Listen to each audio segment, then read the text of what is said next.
हज़रत मोहम्मद मुस्तफ़ा सल्लल्लाहु अलैहि वसल्लम का जश्न विलादत हमारे करीब करीब है।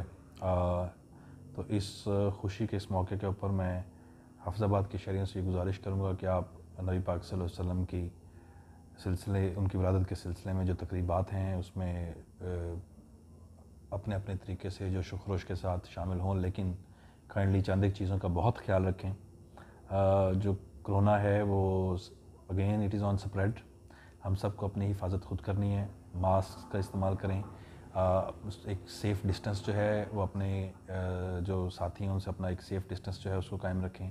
हाथों को बार बार धोएं, सैनिटाइज़र्स का इस्तेमाल करें और किसी भी महफ़िल में या जुलूस में शरीक हों तो मास्क ज़रूर पहनें। इसके साथ साथ ये है कि इंशाअल्लाह ताला तमाम महाफ़िल में और तमाम जुलूस जो हैं उसमें डिस्ट्रिक्ट पुलिस हफ्ज़ाबाद की तरफ से हम अपने शहरियों को भरपूर सिक्योरिटी फ़राहम करेंगे और हमारी पूरी कोशिश होगी कि इंतहाई पुरअमन तरीके से तमाम लोग जो हैं वो अपनी अपनी तकरीबात में शिरकत करें और आकाए दो जहां हज़रत मोहम्मद मुस्तफ़ा सल्लल्लाहु अलैहि वसल्लम के हुज़ूर अपना नजराना अक़ीदत पूरे जो शुक्र उसके साथ पेश करें।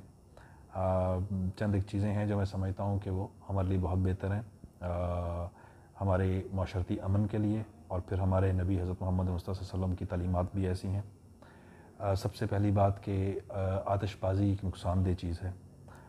ऐसे बहुत से वाक़यात रुनमा होते हैं कि हम अपनी खुशी मनाते हुए जब आतिशबाज़ी करते हैं तो उससे आग भड़क उठती है, बच्चे, ख़वातीन, मर्द ज़ख्मी होते हैं। सो काइंडली आतिशबाज़ी के ऊपर सख्त पाबंदी है और इसमें हमारी ज़ीरो टॉलरेंस होगी और डिस्ट्रिक्ट पुलिस हफ्ज़ाबाद ऐसे लोगों के ख़िलाफ़ जो आतिशबाज़ी करते हैं सख्त एक्शन लेगी। इसके साथ साथ इससे भी ज़्यादा ख़तरनाक बात जो है वो हवाई फायरिंग है।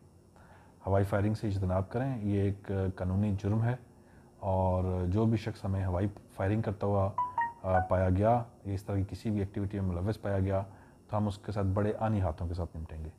सो मैं हफ्ज़ाबाद के शहरियों से ये रिक्वेस्ट करूँगा कि काइंडली आतिशबाज़ी और हवाई फायरिंग जैसी एक्टिविटीज़ में अपने आप को मुलव्वस ना करें और नबी पाक सल्लल्लाहु अलैहि वसल्लम को नजराना अक़ीदत जो है वो अच्छे सुलझे हुए अंदाज में पेश कीजिए ताकि उसकी कबूलियत जो है वो उसकी कबूलियत में भी इजाफ़ा हो।